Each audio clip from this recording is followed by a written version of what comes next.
ஆன்மீக தேடல் நிகழ்ச்சிக்கு உங்களை அன்புடன் வரவேற்கின்றேன். மீட்பரின் காவியம் பாகம் 180 இயேசுவின் அறிவுரைகள் பாகம் 2 நிகழ்ச்சி பற்றி பார்க்கலாம். லூக்கா நற்செய்தி அதிகாரம் 17 இறை வார்த்தைகள் 1 முதல் 10 வரை. நிகழ்ச்சிக்கு போகலாம். கடந்த நிகழ்ச்சியின் தொடர்ச்சி. யூதாஸ் இயேசுவை பார்த்து, யோவானை நடத்தியது போலவே என்னையும் நடத்தும், நான் அதை விரும்புகிறேன். அவருக்கும் எனக்கும் இடையே என்ன வித்தியாசம் இருக்கிறது என்று கேட்டான். யாக்கோபு யூதாஸை பார்த்து, ஆத்துமம் வித்தியாசம் இருக்கிறது. நீர் பேசியது போல் என் சகோதரன் ஒருபோதும் பேசி இருக்க மாட்டான். என் சகோதரன் என்று பேசும் போதே இயேசு, பேசாதிரு யாகப்பா, நான் பேசுவேன், எல்லாரிடமும் பேசுவேன். தன் எஜமானனின் பாதங்கள் அருகில் முணங்கிக் கொண்டிருக்கிற ஒரு அடிமையை போல அல்லாமல் நான் உன்னை நடத்துவதால் நீ எழுந்து நின்று ஒரு மனிதனை போல நடந்து கொள். யோவானை போல நடத்தப்பட நீ மிகவும் ஆவலாய் இருப்பதால் நீ ஒரு மனிதனாயிரு. அவன் கற்பு உள்ளவனாகவும் தெய்வ சிநேகம் நிறைந்தவனாகவும் இருப்பதால் ஒரு மனிதனையும் விட மேலானவனாக இருக்கிறான். கேளுங்கள், நான் அதிகாரப்பூர்வமாக உங்களுக்கு சொல்கிறேன். ஒருவனும் தன் கடமையை செய்வது பற்றி பெருமை அடித்துக் கொள்ளக்கூடாது. ஒரு கடமையாக இருக்கிற அதற்காக விசேஷ உபகாரங்களை எதிர்பார்க்கவும் கூடாது என்றார். மறுநாள் இயேசு அப்போஸ்தலர்களிடம், நீங்கள் எனக்கு எல்லாவற்றையும் தந்திருக்கிறீர்கள் என்பதை யூதாஸ் எனக்கு ஞாபகப்படுத்தினான். நீங்கள் செய்கிற காரியத்திற்காக உங்களை திருப்திப்படுத்துவது என்னுடைய கடமை என்றும் அவன் சொன்னான். ஆனால் கவனியுங்கள், உங்களிடையே சில மீனவர்களும் சில நில உரிமையாளர்களும் இருக்கிறீர்கள். சிலர் ஒரு தொழில் பட்டறையை சொந்தமாக வைத்திருக்கிறீர்கள். தீவிர சீமோனுக்கு ஒரு ஊழியன் இருந்தான். படகு கூலியாட்களோ அல்லது ஒலிவ தோப்பிலும் திராட்சை தோட்டத்திலும் அல்லது வயல்களிலும் வேலையாட்களை போல உங்களுக்கு உதவிய மனிதர்களோ அல்லது தொழில் பட்டறையில் வேலை கற்றுக்கொண்டவர்களோ அல்லது உங்கள் வீட்டையும் உணவுகளையும் கவனித்துக் கொண்ட பிரமாணிக்கமுள்ள ஊழியனோ கூட தங்கள் வேலையை முடித்தவுடன் நீங்கள் அவர்களுக்கு பணிவிடை செய்ய தொடங்கினீர்களா? ஒவ்வொரு வீட்டிலும் ஒவ்வொரு அலுவலிலும் அது அப்படி இல்லை அல்லவா? தன் நிலத்தை உழுகிறவனிடம் அல்லது ஆடுகளை கவனித்து கொள்கிறவனிடம் அல்லது தன் பட்டறையில் வேலை செய்கிறவனிடம் அவன் வேலையை முடித்தவுடன் போய் உடனே சாப்பிடு என்று எந்த மனிதன் சொல்வான்? யாரும் இல்லை. மாறாக அவன் வயல்களில் இருந்து திரும்பி வந்தாலும் சரி அல்லது தன் தொழில் கருவிகளை கீழே வைத்தாலும் சரி, ஒவ்வொரு எஜமானனும் அவனிடம், என் இராவுணவை ஆயத்தம் செய், உடல் கழுவி உன்னை ஒழுங்குபடுத்திக் கொண்டு சுத்தமான உடைகளோடு நான் உண்டு குடிக்கும் வரையிலும் எனக்கு பரிமாறு. அவன் பின் நீ உண்டு குடிக்கலாம் என்றுதான் சொல்லுவான். இது முட்டாள்தனமானது என்று யாரும் சொல்ல முடியாது. ஏனென்றால் ஒரு வேலையாள் தன் எஜமானனுக்கு பணிவிடை செய்ய வேண்டும். எஜமானன் அவனுக்கு கடமைப்பட்டவன் அல்ல. ஏனென்றால் எஜமானன் காலையில் அவனுக்கு உத்தரவிட்ட காரியத்தை தான் ஊழியன் செய்திருக்கிறான். ஏனென்றால் எஜமானன் தன் ஊழியனிடம் தயவோடு இருக்க வேண்டும் என்பது உண்மைதான் என்றாலும் அப்படியே ஊழியனும் சோம்பேறியாகவும் நேரத்தை வீணடிப்பவனாகவும் இருக்கக்கூடாது. மாறாக தனக்கு உணவும் உடையும் தருகிற எஜமானனுடைய நன்மைக்காக ஒத்துழைப்பது ஊழியனின் கடமையாக இருக்கிறது. உங்கள் படகு வேலையாட்களோ, குடியானவர்களோ, பட்டறை வேலைக்காரர்களோ, உங்கள் வீட்டு ஊழியர்களோ உங்களிடம் நான் வேலை செய்துள்ளதால் எனக்கு நீர் பணிவிடை செய்யும் என்று சொல்வதை நீங்கள் தாங்கிக் கொள்வீர்களா? நான் அப்படி நினைக்கவில்லை. ஆகவே உங்கள் விஷயத்தில் நீங்கள் எனக்காக செய்திருப்பதும் இப்போது செய்வதுமாகிய காரியங்களை நினைக்கும் போதும் எதிர்காலத்தில் என் வேலையை தொடரவும் உங்கள் எஜமானருக்கு ஊழியம் செய்வதை தொடரவும் நீங்கள் செய்ய போகிற காரியங்களை பற்றி நினைக்கும் போதும் நாங்கள் பயனற்ற ஊழியர்கள். ஏனென்றால் எங்களுடைய கடமையைத்தான் நாங்கள் செய்தோம் என்று நீங்கள் சொல்ல வேண்டும். ஏனென்றால் கடவுளிடமிருந்து நீங்கள் பெற்றுக்கொண்டவற்றோடு ஒப்பிடும் போது நீங்கள் செய்ய போவது நியாயமான அளவை விட எப்போதுமே மிக குறைவாய் இருப்பதை நீங்கள் காண்பீர்கள். இப்படி நீங்கள் இதை புரிந்து கொள்வீர்கள் என்றால் உங்களில் பாசாங்குகளும் மோசமான மனப்பாங்கும் எழுவதை இனி உணர மாட்டீர்கள். நீதியின்படி செயல்படுவீர்கள் என்றார். யோவான் இயேசுவை பார்த்து, குருவே, எனக்கு சொல்லும், உம்மை முழுவதுமாக நேசித்து உமக்கு ஊழியம் செய்கிற ஒரு மனிதன் உம்மிடம் சொல்லக்கூடிய அளவில் அவனால் தன் கடமையை விட அதிகமாக செய்ய ஒருபோதும் முடியாதா என்று கேட்டார்.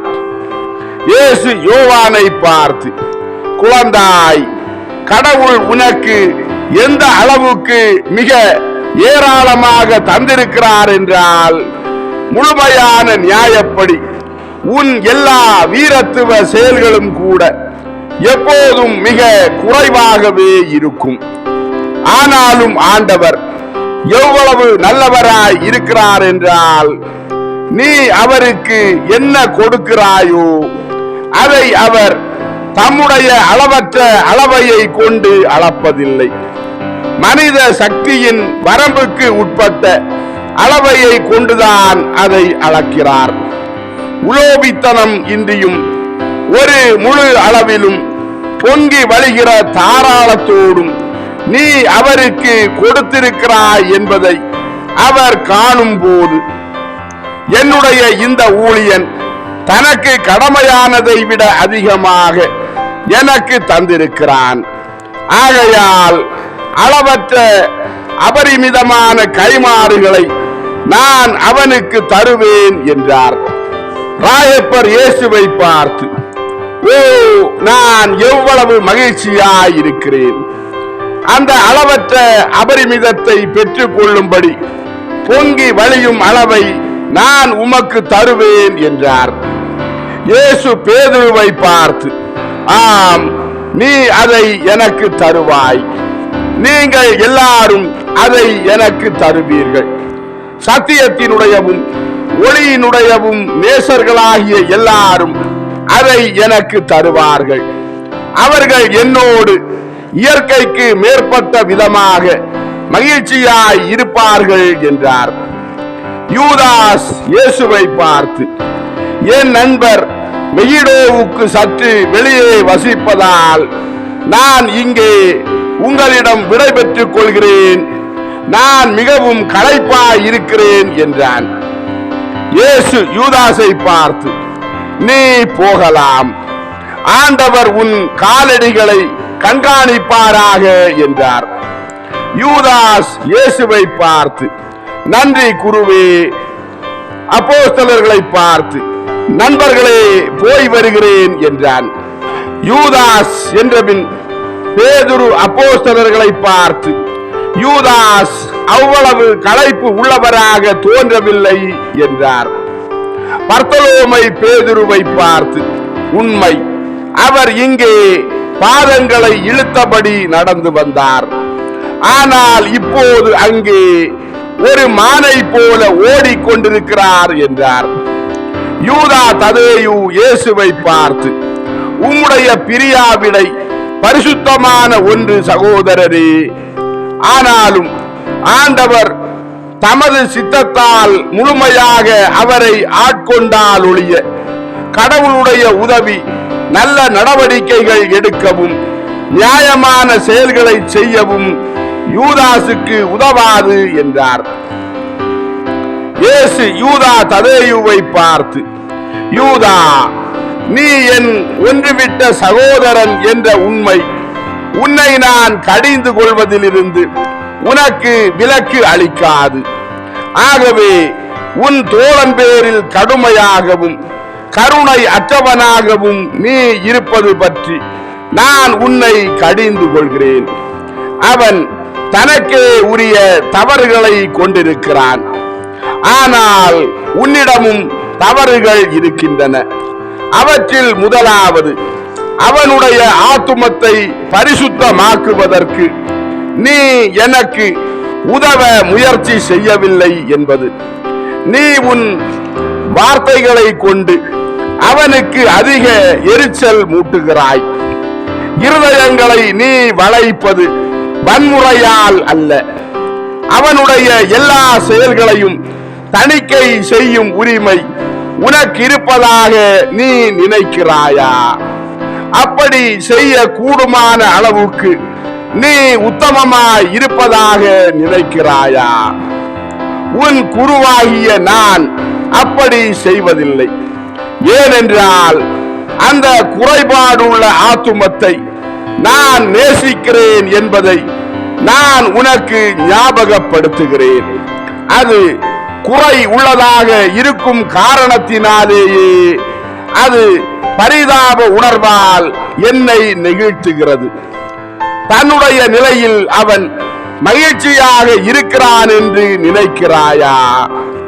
பாவிகளை ரட்சிக்கக்கூடிய அளவற்ற பிறர் சிநேகத்தை உன் தோழரில் ஒருவனிடம் பயன்படுத்த பயிற்சி செய்யவே உன்னால் முடியவில்லை என்றால் எதிர்காலத்தில் ஆத்துமங்களின் தலைவனாக இருக்க உன்னால் எப்படி முடியும் என்று கேட்டார். யூதா ததேயு இயேசுவின் முதல் வார்த்தைகளில் இருந்தே தம் தலையை குனிந்து நின்றவர். இயேசுவின் வார்த்தைகளின் முடிவில் தரையில் முழங்காலிட்டு, என்னை மன்னித்து விடும், நான் ஒரு பாவி, நான் தவறு செய்யும் போது என்னை கண்டியும். ஏனென்றால் கண்டிப்பு என்பது நேசமாக இருக்கிறது. ஒரு ஞானமுள்ள மனிதரால் திருத்தப்படுவதன் வரப்பிரசாதத்தை ஒரு மூடன்தான் மதியாதிருக்கிறான் என்றார். இயேசு யூதா ததேயுவை பார்த்து, உன் சொந்த நன்மைக்காகவே நான் இதை செய்கிறேன் என்பதை உன்னால் காண முடிகிறது. என் கண்டிப்போடு மன்னிப்பும் சேர்ந்து வருகிறது. ஏனென்றால் உன் கடுமையின் காரணத்தை என்னால் புரிந்து கொள்ள முடிகிறது. மேலும் திருத்தப்படுகிற ஒரு மனிதனின் தாழ்ச்சி திருத்துகிறவரை நிராயுத பாணி ஆக்கி விடுகிறது. எழுந்து நில் யூதா, இனி பாவம் செய்யாதே என்றார். அப்போஸ்தலர்கள் ஒருவரோடு ஒருவர் முணுமுணுப்பாக யூதாவையும் யூதாசையும் ஒப்பிட்டு பார்த்து பேசினார்கள். தோமையார் யாக்கோபிடம் இப்படி கண்டிக்கப்பட்டது யூதாசாக இருந்திருந்தால் அவருடைய எதிர் நடவடிக்கை எப்படி இருந்திருக்கும் என்று நான் வியக்கிறேன். உம் சகோதரர் நல்லவர் என்றார். மத்தேயு பேதுருவை பார்த்து, ஆனால் யூதா ததேயு சொன்னது தவறு என்று நம்மால் சொல்ல முடியாது. யூதாசை பொறுத்தவரை சரியான காரியத்தையே யூதா சொன்னார்.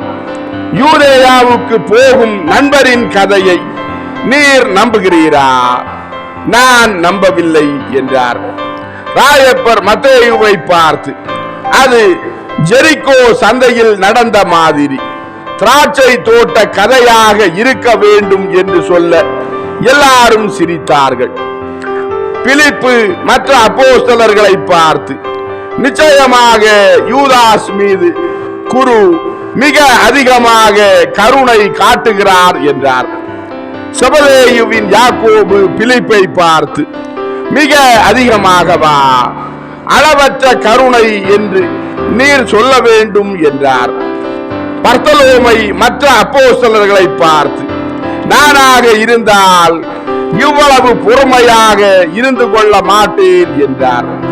மத்தேயு மற்ற அப்போஸ்தலர்களை பார்த்து, நானும் இப்படி இருக்க மாட்டேன். நேற்று நடந்தது அருவருப்பானதாக இருந்தது என்றார். தீவிர சீமோன் மற்ற அப்போஸ்தலர்களை பார்த்து, யூதாஸ் முழுமையான மனநலம் உள்ளவராக இருக்க முடியாது என்றார். பேதுரு மற்ற அப்போஸ்தலர்களை பார்த்து, ஆனால் தன் வேலையை கவனித்துக் கொள்வது எப்படி என்று அவருக்கு தெரிகிறது. அவர் மிகவும் புத்திசாலியாகவும் இருக்கிறார். எதையும் இழந்துவிட மாட்டேன் என்ற உறுதியுடன் நான் என் படகையும் என் வலைகளையும் என் வீட்டையும் கூட பந்தயம் வைக்கிறேன். யூதாஸ் பாதுகாப்பு கேட்டு கெஞ்சுவதற்காக யாரோ ஒரு பரிசேயனை பார்க்கத்தான் போயிருக்கிறார் என்றார். தோமையார் மற்ற அப்போஸ்தலர்களை பார்த்து, அது சரிதான், மெகிடோவில் தான் இஸ்மாயேல் இருக்கிறார். இதை பற்றி நாம் எப்படி ஒருபோதும் யோசிக்காமல் போனோம். நாம் குருவிடம் இதை சொல்ல வேண்டும் என்று தம் கரத்தால் தம் நெற்றியில் வேகத்தோடு அடித்தபடி சொன்னார். தீவிர சீமோன் தோமையாரை பார்த்து, அதில் பயனில்லை, குரு மறுபடியும் அவரை மன்னித்து விடுவார், நம்மை கடிந்து கொள்வார் என்றார். தோமையார் மற்ற அப்போஸ்தலர்களை பார்த்து, நல்லது, நாம் முயற்சி செய்வோம். யாகப்பரே செல்லும், அவர் உம்மை நேசிக்கிறார், நீர் அவருக்கு உறவினராக இருக்கிறீர் என்றார். யாக்கோபு தோமையாரை பார்த்து, அவரை பொறுத்தவரை நாம் எல்லாருமே சமம்தான். இங்கே அவர் நம்மை உறவினர்களாகவோ அல்லது நண்பர்களாகவோ பார்ப்பதில்லை. அவர் நம்மில் அப்போஸ்தலர்களை தான் பார்க்கிறார். அவரிடம் பாரபட்சம் இல்லை. ஆனாலும் உங்கள் மகிழ்ச்சிக்காக நான் போகிறேன் என்று சொல்லி வேகமாக முன்னோக்கி நடந்து சென்றார். பிலவேந்திரர் தோமையாரை பார்த்து, அவர் ஒரு பரிசேயனை பார்க்க போயிருக்கிறார் என்று நீங்கள் நினைக்கிறீர்கள். இவனோ அல்லது வேறொருவனோ அது பிரச்சனை இல்லை. ஆனாலும் செசாரியாவுக்கு தாம் வராதபடி அவர் இதை செய்தார் என்றுதான் நான் நினைக்கிறேன் என்றார். தோமையார் பிலவேந்திரரை பார்த்து, கொஞ்ச காலமாக ரோமை உயர்குடி பெண்களிடம் அருவருப்படைந்தவர் போல யூதாஸ் தோன்றுகிறார் என்றார். தீவிர சீமோன் தோமையாரை பார்த்து, இருந்தாலும் நீங்கள் எங்கடிக்கும் நான் அவரோடு லாசரிடமும் போய்க் கொண்டிருந்த போது கிளாடியாவோடு பேசுவதில் யூதாஸ் வெகு மகிழ்ச்சியாக இருந்தார். இதன் தொடர்ச்சியை நாம் அடுத்த நிகழ்ச்சியாக பதிவிடுவோம். அன்பார்ந்தவர்களே, ஆன்மீக தேடல் மீட்பரின் காவியம் பாகம் 180 இயேசுவின் அறிவுரைகள் பாகம் 2 நிகழ்ச்சி இதோடு நிறைவடைந்தது. அடுத்த நிகழ்ச்சியில் உங்களை சந்திக்கும் வரை உங்களிடமிருந்து விடைபெறும் உங்கள் ஜான் பிரிட்டோ. ஆன்மீக தேடல் தொடரும். நன்றி.